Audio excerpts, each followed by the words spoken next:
Good afternoon and welcome to our webcast of today. Our topic is 10 things your business must know to comply with the sales and use tax in Puerto Rico.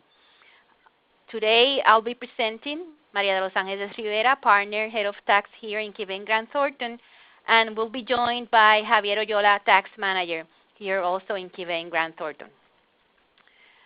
As always, our disclaimer that this presentation is a training and does not represent a consulting for any business transaction you might be foreseeing or planning. Please contact us should you need more assistance with any transactions you are being engaged into. Housekeeping rules. The audio for this webcast you can access using our toll-free number, 1-800-851-3547, using the access code 937-4480. Everyone on the line is muted by default. In case you want to ask questions during the webcast, please use the chat window in the left bottom corner of your screen, so we can try to answer them while we're or during the webcast. If by any chance we are not able to get to your question, we will be contacting you via email in order to provide you the answer.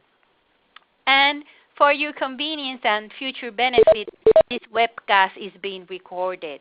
You'll be able to access it promptly on our YouTube channel, and I'll provide you the link to that channel at the end of the presentation. Here we present you with our values, clear values, and by now most of you might be familiar with this: collaboration, leadership, excellence, agility, respect, and responsibility. These are the values that guides us through all our interactions with our clients and our people. Today we are exercising the collaboration with you in order to keep you updated with the recent changes on the sales and use tax arena in Puerto Rico. Our agenda for today, and please keep in mind it's a 1 hour long webcast. First of all, we want to talk to you about the top 10 things that we understand every business must be aware of in order to be in compliance with the sales and use tax in Puerto Rico. After that, we'll touch a little bit on several recent developments in Puerto Rico in the arena of the sales and use tax, and these are the new requirements for the semi-monthly sales tax deposits, the conciliation plan for fines and penalties on sales and use tax infractions, the implementation of new requirements for importations and internet sales, and briefly we'll be talking about the application of the sales and use tax to the medical cannabis industry. Again, for questions, please use the chat box on your screen so we can take a look at those while we are presenting. As I mentioned, today I'm joined by Javier Oyola, tax manager here at Key Wayne. Hello to all. And there on the screen you have our information and email addresses in case you want to write us directly. We will be showing this slide again at the end for your convenience. During the webcast, we're going to have 4 polling questions, and these questions will help us in designing our future webcasts and future interactions with you. So we will really like you to provide us your input and feedback through these polling questions. And here's the first one. How did you learn about this webcast? Was it through the mailing, our mailing? Was it through the Facebook ads, the LinkedIn post, or any other? In case the answer is other, please use the space provided for there to detail how you find out about the meeting.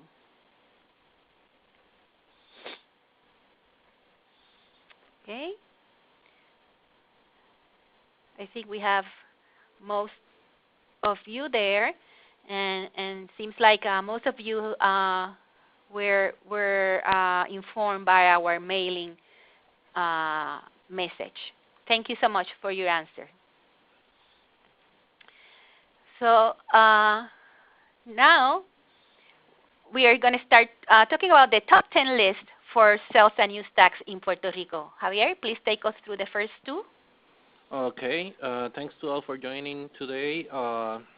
Knowing that keeping track of the sales and use tax changes in Puerto Rico is difficult, we created this list that will be useful to determine how your business is internally managing the sales and use tax.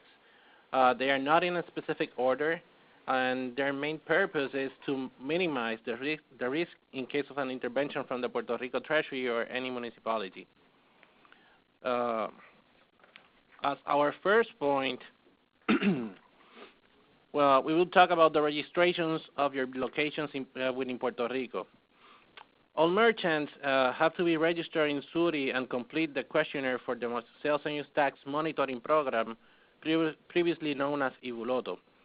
All the new merchants must register their business 30 days before beginning operations, and all existing merchants were required to validate their information and update their registration certificates to SUT. The process of updating these certificates started in October 15, 2016. If you still have a red or green certificate in your location, that is a red flag, and please make sure that the update was completed because these green and red certificates are no longer valid. It is important to mention that the raffles and prizes in the IVULOTO program were eliminated. However, all merchants are still required to complete this questionnaire. If you open a new location or register a new business, this is one of the required registrations. As our second point, we included the renewal of the certificates because we need to pay attention to their expiration dates in order to continue enjoying the benefits that some of them provide. For example, the merchant registration certificate will be valid for 2 years. This is new under the SUT system. This is a control that the Treasury Department implemented to make sure that every merchant in Puerto Rico has a valid certificate. The second one that we have is a reseller and municipal exemption certificate, which is valid for 1 year. We also have the eligible reseller certificate that will be valid for 1 year, and the exemption certificate for manufacturing plants that is valid for 3 years. This is the one that provides an exemption for raw material and equipment to be used in the manufacturing process. The third one in our list is that all merchant registration certificate must show your correct NAICS code. The Puerto Rico Treasury Department is actually using the 5-digit version of the 2012 NAICS codes. And you might say, well, what difference will a different NAICS code or an incorrect NAICS code do? It's very important that you have the correct NAICS number there because that's what's going to state whether you are a withholding agent or a non-withholding agent. If you are engaged in a business that is exempt from sales and use tax or is not required to collect the sales and use tax, and you have a certificate that shows that you are a withholding agent, even though you are not collecting tax on your taxations, you are required to file your monthly returns, even though it's a zero balance return, just because your certificate states that you are a withholding agent. So it's very important, and in order to avoid administrative hazards or complications, or even to get penalties imposed, that you have your correct NAICS code. Number 4 in our list is the collection and remittance of the sales and use tax. In Puerto Rico, all those merchants that are labeled withholding agents are required to collect and remit the sales and use tax to the Puerto Rico Treasury Department. And as I mentioned before, withholding agents are required to always file the monthly returns, both the Puerto Rico Treasury Department and the municipal sales and use tax returns. Keep in mind that the accounting method that you're going to be using for purposes of the sales and use tax is the same accounting method you use for income tax purposes. And the obligation to collect the sales and use tax comes up or arises once you receive payment for your services or for your goods. And for these purposes, payment is defined to include an invoice. So even though you have not received cash payment for your services or your goods, you're still required to deposit the sales and use tax with the Puerto Rico Treasury Department.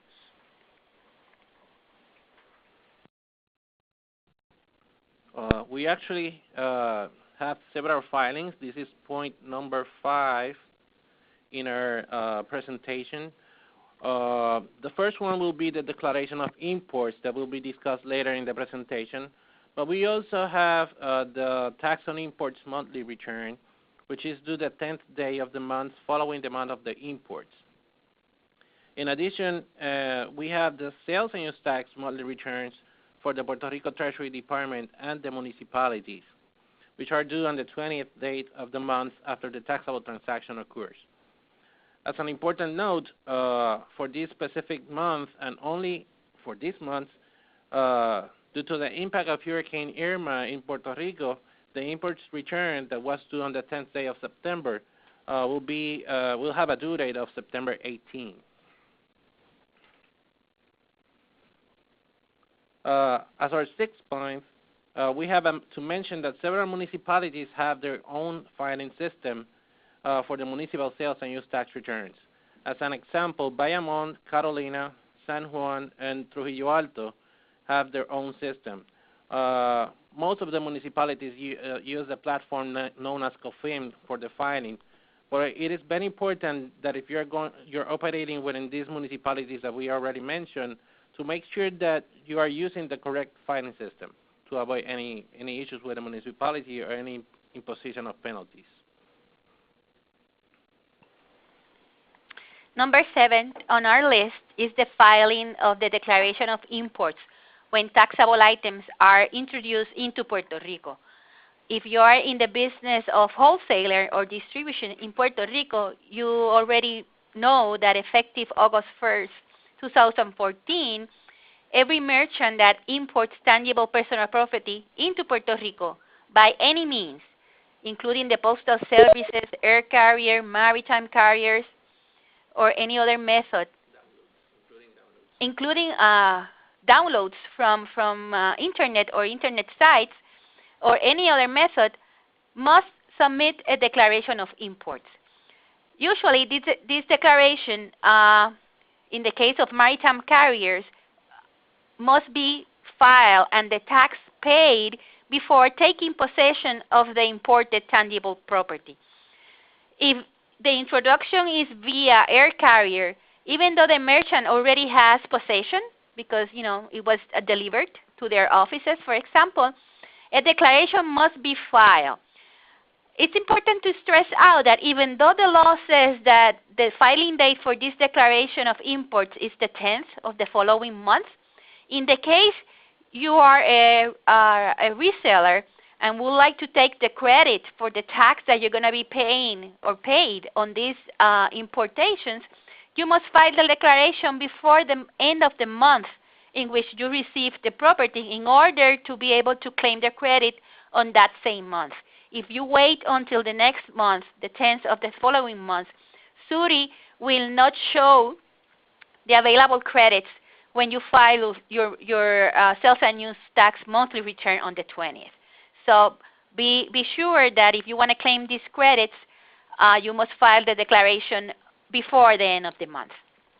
An important change that is very recent, effective August 1st, 2017, the Puerto Rico Treasury Department will be collecting, in addition to the 10.5% of the state level sales and use tax on the importations, they'll be also collecting the 1% corresponding to the municipalities. Then the Puerto Rico Treasury Department will be remitting this tax to the municipality. If you are a bonded merchant, you must review your bond to include this additional 1% for the municipal portion, because Treasury will be using your bond for the 11.5% completely. So therefore, in case the bond is not enough to cover the 1% additional tax, your shipments might be slowed down in the ports until you correct that or pay the difference to the bond. Number 8 in our list is the auto-imposition of the sales and use tax on services received from a merchant that is non-resident of Puerto Rico. Since October 1st, 2015, Puerto Rico has what we can call a quote-unquote use tax upon services received from outside. If the services you receive are the type that are those subject to the 4% here in Puerto Rico, like the B2B or the designated professional services, you must impose and pay, auto-impose and pay the 4% to the Puerto Rico Treasury Department. If the services are considered taxable services subject to the 11.5%, you must auto-impose the 11.5%.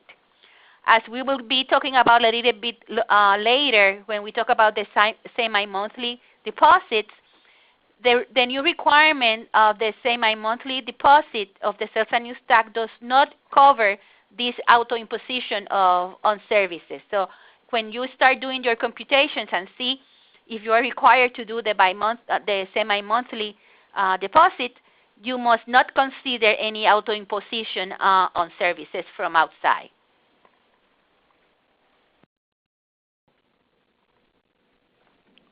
As number 9 in our list, we have the supporting documents for exempt transactions. There are various documents that are required to support the exempt transactions and are the main focus when there is an intervention from the authorities. The first one that we have is the certificate of exempt purchases, and this is the principal document to support exempt transactions. When there is a transaction involving any exemption, Form 2916, which is the number of this form, will be needed, along with the merchant registration certificate and any other document supporting that exemption.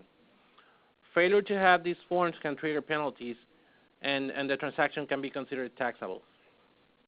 The second one that we have in our list is the merchant registration certificate. Technically, registered merchants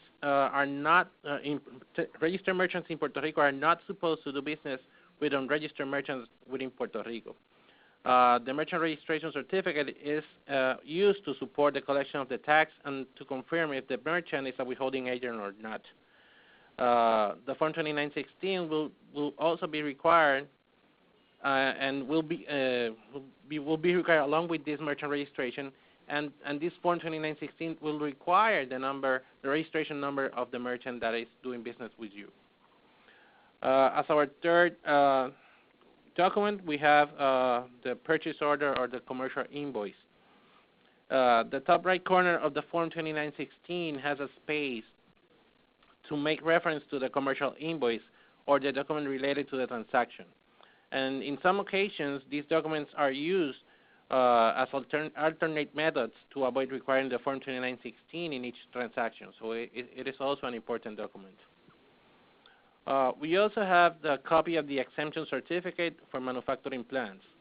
Whenever a manufacturing plant purchases inventory, raw materials specifically, or equipment for the manufacturing process, they must always present the certificate to their suppliers, along with the Form 2916. The certificate, is important to mention that the certificate does not cover any services. The supplier must pay attention to the expiration date of this certificate to make sure that the exemption is valid. And the last one that we have in our list is the copy of the tax grants. These documents is commonly seen in transactions with hospitals and who can acquire certain articles free of tax when they have a tax grant under Act 168 of 1968. In addition, some hotels provide their copy of their tax concessions when they are buying articles for the tourism activity. And our 10th and last point, but not less important is that the taxpayers can establish certain procedures to avoid sales and use tax penalties. By including the due dates in a calendar, they will be aware of when the tax returns are due and can avoid penalties of 10% of the tax liability of each return. By making sure that the merchant registration certificate is visible at the location, the taxpayer can avoid a penalty of $500. Previously, it was $1,000. By notifying any changes to our merchant registration certificate within 30 days of the change, the taxpayer can avoid a penalty of $500. And by remitting the tax on time, the taxpayer can avoid a penalty of up to 50% of the balance that was not deposited on time. Those are some examples of how a business can avoid penalties with the Treasury. There are a lot of other examples, but these are the most common. Thank you, Javier. We have a question in our chat, and it's regarding whether the new rule or the new procedure of the Puerto Rico Treasury Department collecting the 1% for municipalities on importations applies to all municipalities. The answer is yes. It applies to all the 78 municipalities, but keep in mind that this only applies to the 1% related to importations. The 1% that you collect on sales, when you sell, make sales to your customers, that 1% still be required. You're still required to deposit that with the municipality. The 1% that Treasury is going to be collecting is the 1% on importations. It is also important to mention that in regards to this question, that those of you who have reseller and municipal exemption certificates are exempt from that 1% portion. This is most common for those taxpayers that are importing items for use in the business. Okay. So now that we have talked about the top 10 list of the sales and use tax in Puerto Rico, we want to take this opportunity to take you through a tool that we have developed here in Kivain, and it's called the EVU Checkup. And through this tool, it can assist you to identify those areas in which you might have some exposure or are not completely applying or correctly applying the requirements by from the Puerto Rico Treasury Department. So through this tool, we can assist you identify these exposures and help you minimize or in some cases eliminate this exposure. In case you would like to know more about this tool, please write Javier or myself, and we'll gladly talk to you about how this is done and the steps to be taken in order to be sure and save on any exposures you might have.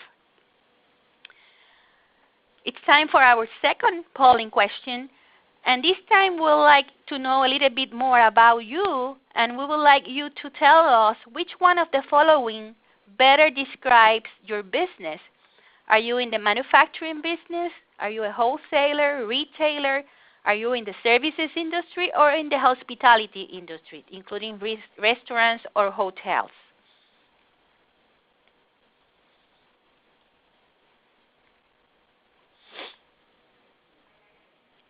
We're seeing that most of you are in the services and retail industries.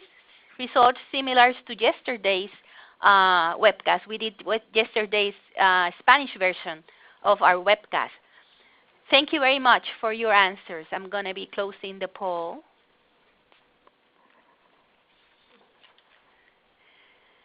And moving along, let's talk about these other recent developments in the sales and use tax arena in Puerto Rico.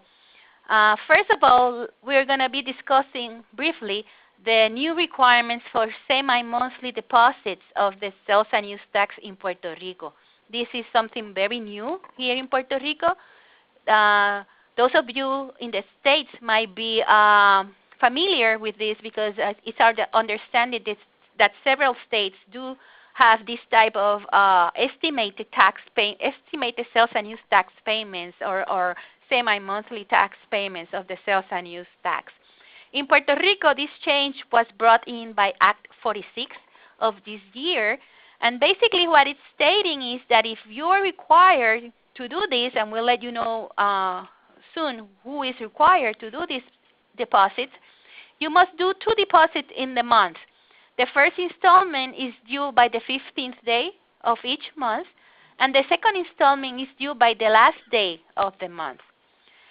Important to keep in mind that these new deposit rules only apply to the 10.5%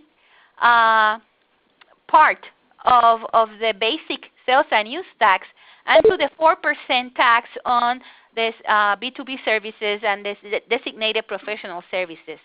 The municipal tax portion of the 1% continues to be due on or before the 20th of the following month, along with the filing of the monthly return.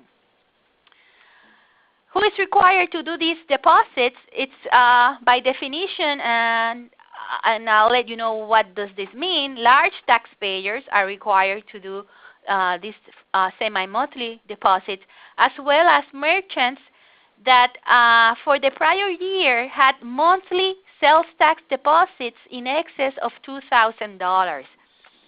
The Administrative Determination 1707 provides a simple method for those that are not large taxpayers. So in order, or instead of being doing this computation month by month and making the conclusion whether you are required or not every month, if you look to your total sales for the prior year, in the case of those that are in the sale of tangible personal property, or the sales and use tax rate is the 10.5%, if you had sales in excess of $228,600, you'll be required to do the semi-monthly deposits. In case of those that are only providing services subject to the 4%, then if you had sales in excess of $600,000, then you'll be required to do the semi-monthly deposits. This determination must be done on an annual basis. So every year you must conclude whether you are subject or not to these new rules. For these purposes, the sales and use tax deposited the prior year, it's equal to the sum of the tax paid upon importations and purchases for resale and the sales tax collected from your clients. Please be aware that this change or this requirement applies only to the sales tax, not to the use tax. But also, Puerto Rico Treasury Department has included the use tax, quote unquote, that you pay upon importations of your inventory for resale. As I mentioned before, you do not add to this sum the auto imposition on services rendered outside Puerto Rico. What is a large taxpayer? The code defines large taxpayer as one of those listed there: a commercial bank or a trust company, a private bank, a brokerage firm, an insurance company, or a telecommunication business. These are considered large taxpayers regardless of their amount of sales during the year. And in case of any entity which has volume of business or sales of at least $50 million during the previous year, that taxpayer will also be considered a large taxpayer. How do you do these semi-monthly deposits? They must be done through SUT. Only electronic payments are received or allowed for the semi-monthly deposits. And you will be able to do this on your sales and use tax account in SUT. You will look for your account alerts. There you will mark make deposit for the period. you select the method to be used, complete the required information, and once the payment is made, the system will provide you with a confirmation number. Please, I didn't mention this before, but the amount of the deposit is always the tax net of any credits that you may have available at the moment of doing the deposit. It could be zero if you have enough credits to offset your liability, but you still need to go through the system to do this computation. If the original due date falls in a Saturday, Sunday, or a local or federal holiday, then the due date is moved to the next working day. And that's something's going to happen this month of September. September the 30th falls in a Saturday. So that second installment for September will be due on October the 2nd. When was this effective? For large taxpayers, one of those, if you are one of those in that list that I showed you before, you were subject to start doing this deposit for the month of August. Your first deposit was due on August 15 and the second on August 31st. For all other merchants that might be subject to this rule, September is the first month. The first installment was due September 15, which is this Friday, but again, due to the impact of Hurricane Irma, as Javier mentioned before, some due dates for the month of September has been extended, and one of those is this one. The first deposit in September, instead of being due on September 15, it's going to be due September the 22nd. If you are in our mailing list, today you should have received a table with all these due dates that have been extended by this circular letter issued by Treasury during the weekend. So look in your inbox for that table. But again, the September 15 deposit is due on September the 22nd. But the second one, which is due October the 2nd, is still due October the 2nd. That one has not been extended. The amount of the deposits. You cannot say, well, I'm not going to deposit anything on the first installment and deposit the whole amount on the last one. Two important things. The total deposits for the month must be equal, or at least equal, to the lesser of 80% of the sales and use tax for the month, for the actual month, net of credits, or 70% of the tax that was deposited for that same month during the prior year. So that's your safe harbor.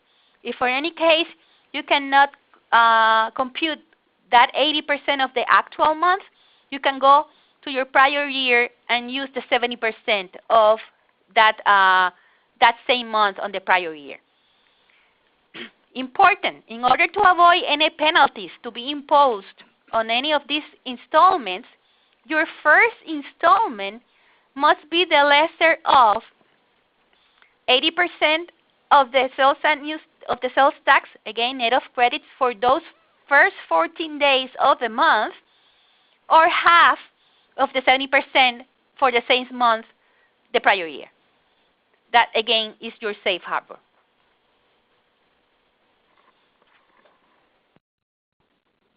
Okay, now we're going to talk about the sales and use tax conciliation agreements that the Treasury Department is promoting. The current administration of the Puerto Rico Treasury Department has established certain initiatives with the purpose of providing options to the taxpayers to be in compliance and have a clean record with the agency. Among these options, we can find the conciliation programs and the taxpayer rehabilitation programs. On this presentation, we will be discussing the sales and use tax conciliation programs. The Puerto Rico Treasury announced this conciliation program in its Internal Revenue Circular Letter 1710 on July 28, 2017.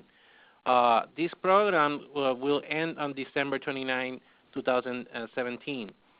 The program has the purpose of providing fast and economic solutions to the taxpayers with outstanding balances related to penalties and fines imposed by the Bureau of Consumption Tax of the Puerto Rico Treasury. This specific program is only for those penalties imposed by the Bureau. There are other programs related to other types of fines and penalties, but this is specifically for sales tax and excise tax. Who can participate in of this program? Taxpayers with an adverse determination on a penalty that have not filed a complaint with the Puerto Rico Treasury, and that such term for filing the complaint has not expired can participate in this program. The second taxpayer that can participate is those who have an adverse determination that filed the complaint, but there is no date assigned yet for the administrative hearing. Those are the second that can participate. And the third category that can participate is taxpayers with an adverse determination who received a date for the administrative hearing, but they decide to participate in this program. So what are the requirements in order to participate in the program? The taxpayers should have outstanding balances not related to a tax audit from the Puerto Rico Treasury Department. They should not have more than 3 infractions, and infractions is defined in the letter as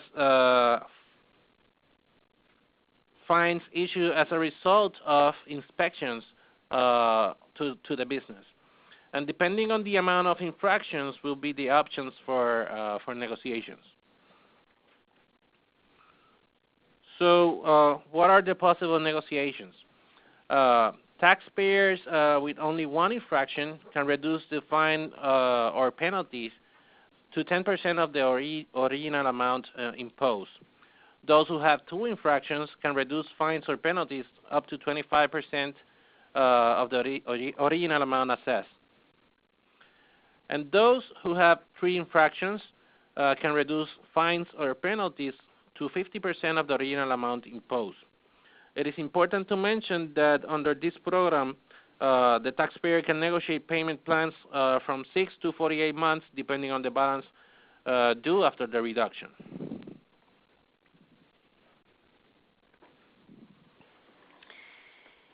Our next topic for this afternoon is the sales and use tax on imports and internet sales.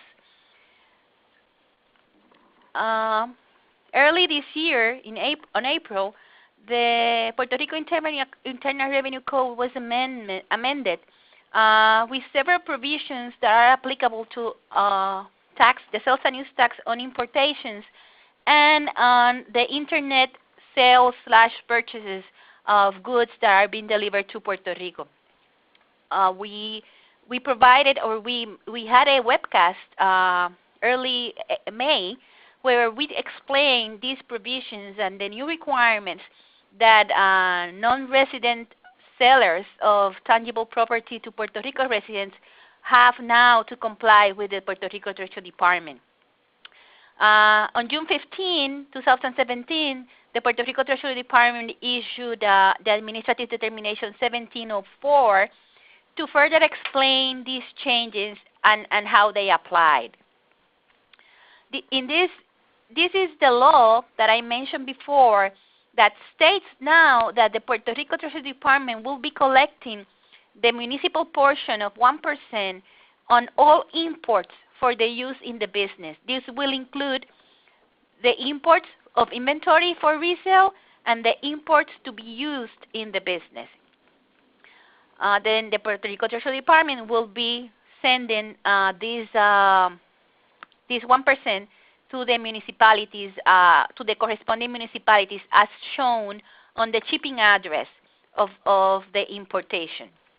Again, bear in mind that if you are a bonded merchant, you must review your bond to include now this 1% of municipal tax, and be mindful that this new process started August 1st, 2017.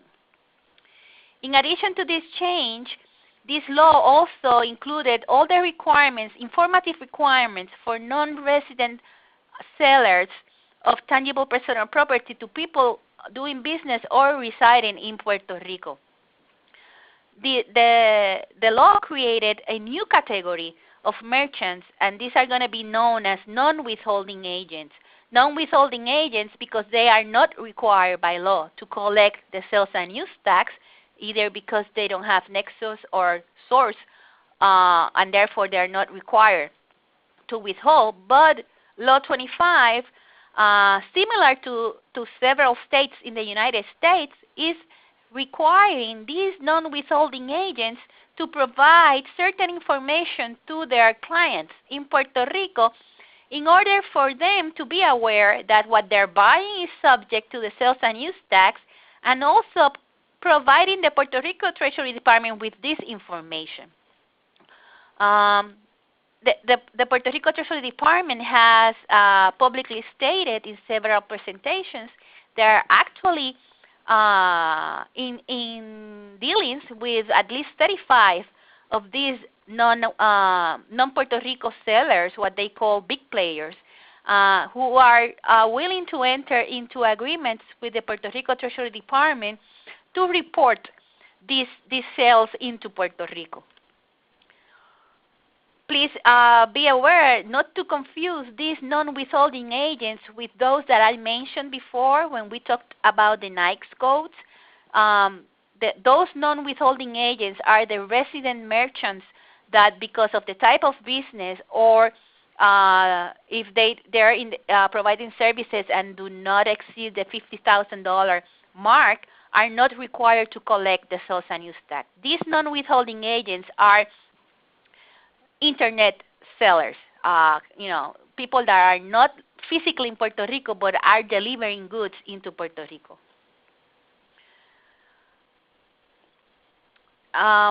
These non-withholding agents may elect to voluntarily collect the tax and remit it to the Puerto Rico Treasury Department. Some of these people, of these merchants, will do that and have done that, like for example in Colorado, because preparing and providing all the informative returns that are being required by Act 25 will become very burdensome from an administrative standpoint to them in comparison to just collecting the tax.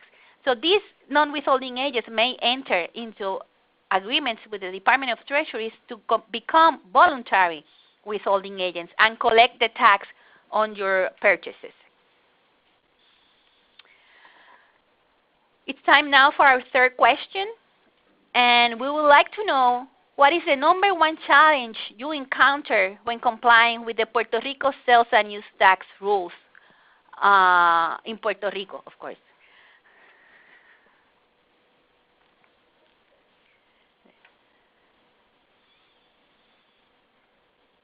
Okay, most of you are having problems or challenges understanding the rules or requirements. This certainly will assist us in the design or future communications or webcasts with you in order to be able to provide support in that area. Thank you for your answers. I'm going to be closing the poll, if the mouse allows me. Okay.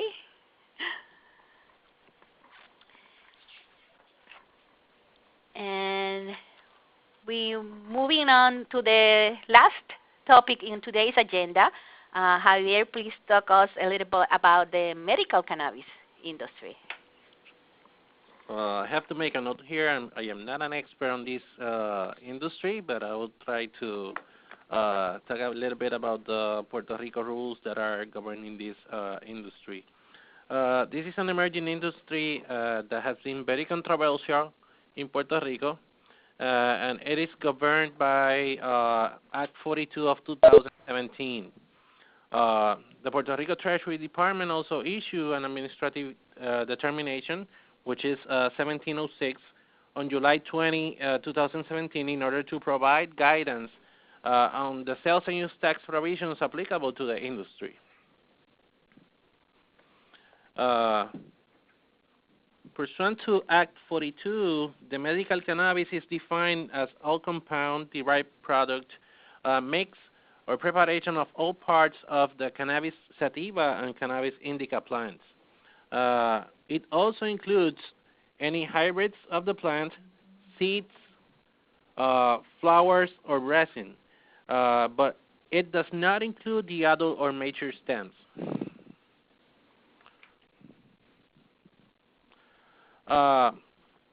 Administrative Determination 1706 established that all these products are going to be taxable. There is no exemption covering this industry, and what they do in this administrative determination is clarify that none of the available exemptions, like the food or food ingredients, prescription medicines, bona fide farmers, articles for manufacturing or machinery, and articles used in the health services are covered in this industry. So they cannot claim any of the existing exemptions available in the code.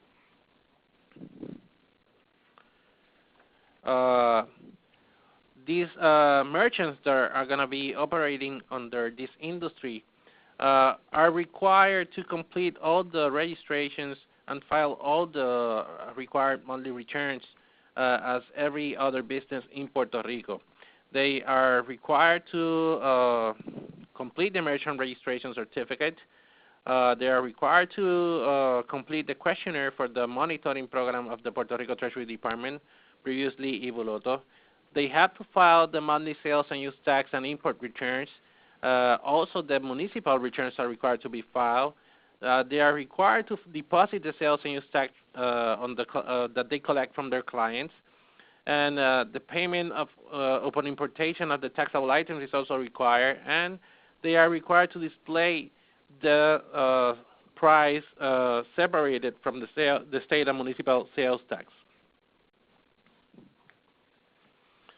According to Administrative Determination 1706, they must use one of the NAICS code presented in this slide. They have 5 NAICS codes, which are food crops grown under cover, other farm products or raw material merchants, all other miscellaneous store retailers, testing laboratories, and specialized freight. These are the specific NAICS for this industry. They should not use any other NAICS code because it will be incorrect.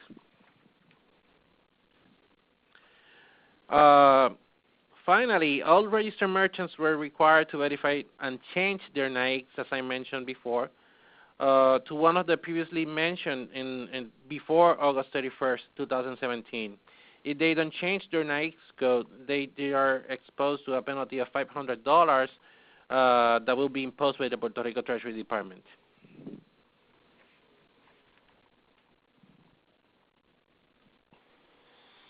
Okay, we have been able to answer all the questions or the chat form on the chat box, but I would like to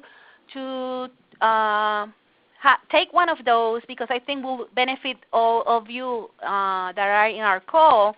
We had a question as to whether during the month of September, a merchant that will fall on the new rule to start making the semi-monthly deposits in September will have to make 3 payments during the month of September, and the answer is yes.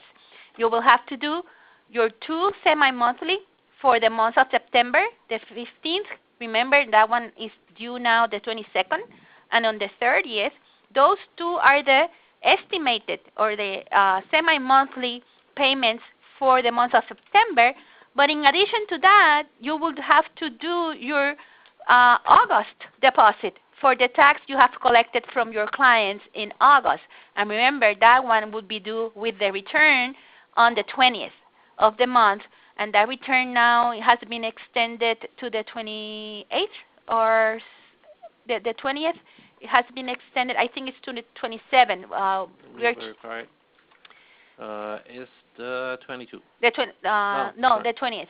The one that is due on the 20th. No, it remains the 20th. Remains the 20th. Okay, so So yes, you're going to have 3 payments.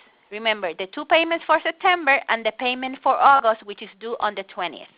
I just wanted to explain that to all of you in the call. And that is going to be the ongoing process from now on, because you will have to deposit the 15th and the last day of the month, and then the 20th day of the month you have to deposit what the difference between what you deposited in the day 15 and the last day of the month.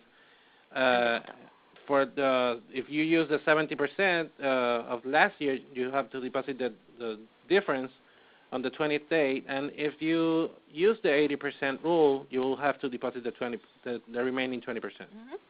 Okay. We don't have any other questions. If you come up with questions, one more question?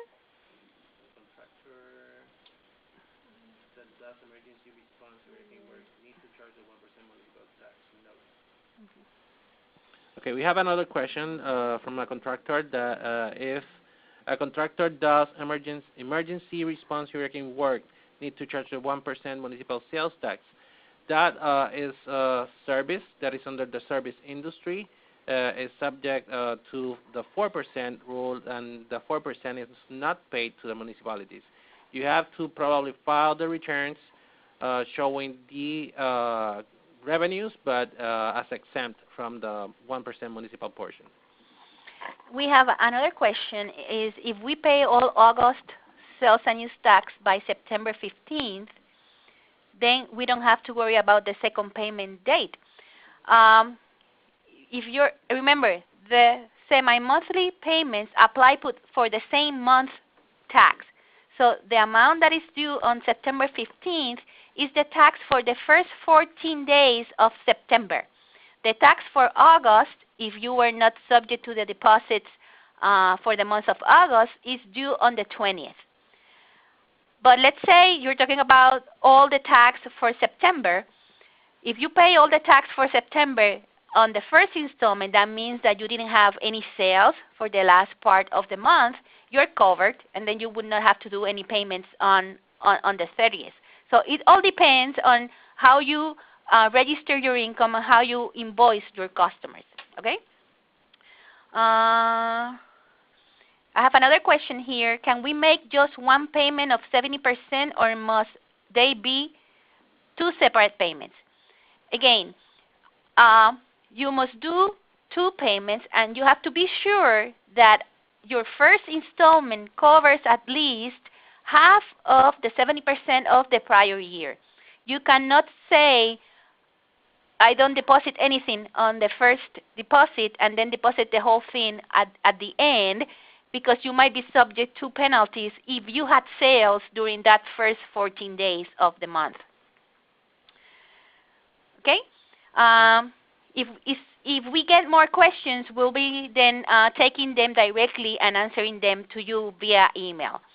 We are getting close to our closing time, and before we leave you, remember we have one more poll question and have more information for you. Should you like to receive our communications, our alerts, newsletters, and everything we publish, and you are not in our mailing list, please send us an email to myself or to Javier asking us to add you to our mailing list, and we will gladly add you to that, so you can get these alerts into your inbox. But you can also access this in our website, and also you can get a lot of information about Puerto Rico taxes with our Key mailbag and our tax calendar. And you can download our mobile app for iPhone or Androids from the Google Market or from the Apple Store. It's free, and you will get everything on your phones, all the alerts and all the notifications that we issue. So we invite you all to get registered in our mailing and or download our app. Also, as I mentioned before, we have a YouTube channel, and all our webcast recordings are uploaded to this channel. Soon you will receive an email with the direct link to this recording in case you want to hear it again, or in case you want to refer it to a colleague or a friend. That's the address of our YouTube channel. We also invite you to subscribe to our channel so you receive notifications of every upload we do to the channel. And now it's time for our last question. And we would like to know if it's very likely or how likely is that you will seek support from a CPA firm in relation to sales and use matters. Would it be immediately, within 1 month, within 3 to 6 months, or not likely?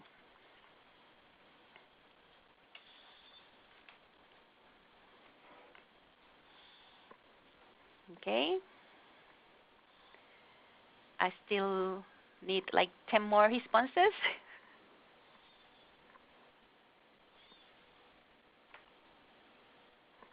Okay, almost half of you, immediately or within 1 month.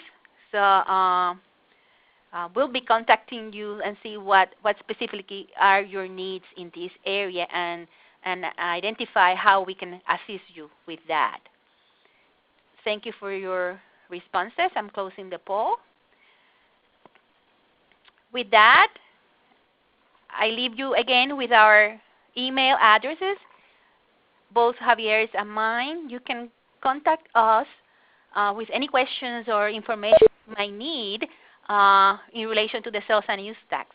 Please remember that one of you assistants to attendees to our webcast this afternoon will receive 1 hour of free consultation from us, and we'll be contacting the happy winner directly to let you know that we will be visiting you in order to provide you with this prize in recognition of your support during this afternoon.